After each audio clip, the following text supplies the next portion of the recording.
And the fever caught up to India too.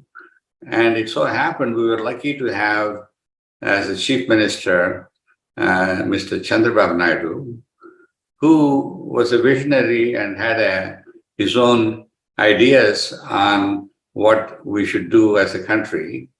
And he was also, I believe, a member of the ruling government, NDA, under Mr. Bajpai.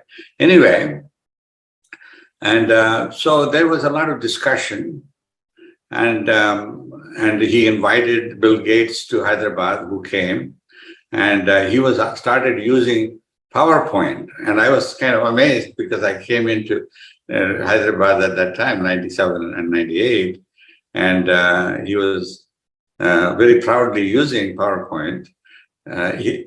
From what I know, he did not create it. It was created by Sudan, his special secretary for IT. But anyway, he was using PowerPoint to explain things. And there was also, at the same time, number of IT companies were started, like TCS was already there since the middle, and Infosys and so on.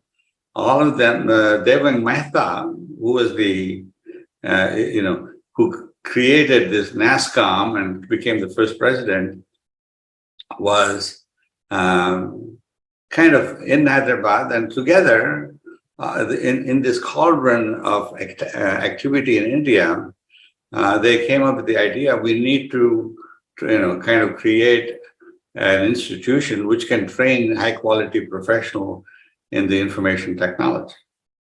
And out of that came the idea of a IIIT, Information Institute of Information Technology, and an original society that to host IIIT was created by a society registered by Sri Srinirazu and Devang Mehta, who is no longer with us, and Ram Mainampati. Three of them were the co-signers of the society at that time. And so this was all done, I believe, at the instigation of the chief minister, because they wanted to start a IIIT. They didn't know how to do it and what to do. And we were very fortunate at that time to have two visionary IAS officers, Mr. R. Chandrasekhar and Mr. Ajay Sahani, both of whom were not only knowledgeable in information technology and computers and so on, but were actually providing significant conceptual and visionary leadership in the AP government. So Mr. Chandrababu Naidu asked them to say, you create this institution and get it started. And they basically said, if we created it like every other university, it will never, amount to anything.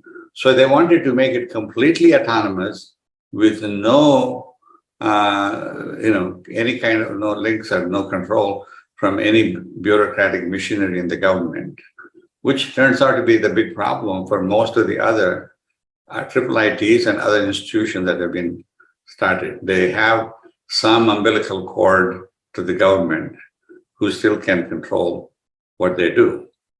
So it is not true that the government did not provide support.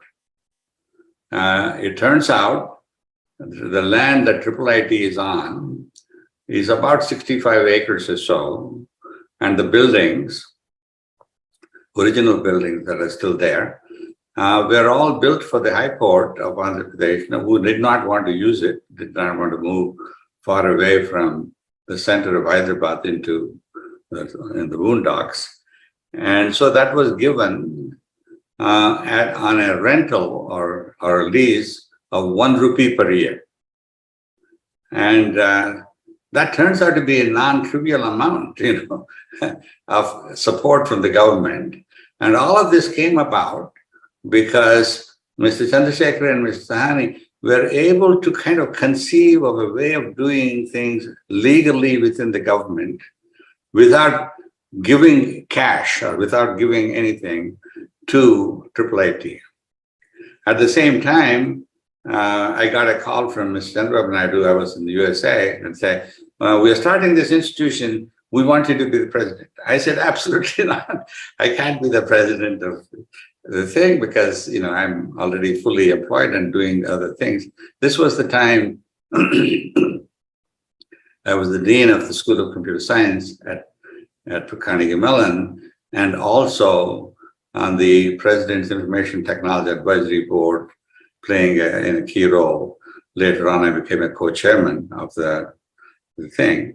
So basically, so I agreed to become the chairman of this founding institution, and I helped to convince Narendra Ahuja, who was a friend of mine at the University of Illinois, to come and take a leave of absence for a couple of years, 2-3 years, to help to get it started. We had to wait for MHRD to kind of give the permission to become a deemed university. And so they wouldn't. They said they adopted the name IIIT, and they started a number of other institutions, IIT Allahabad, IIIT Allahabad, and so on. Then suddenly they declared IIIT is our name, you can't use it.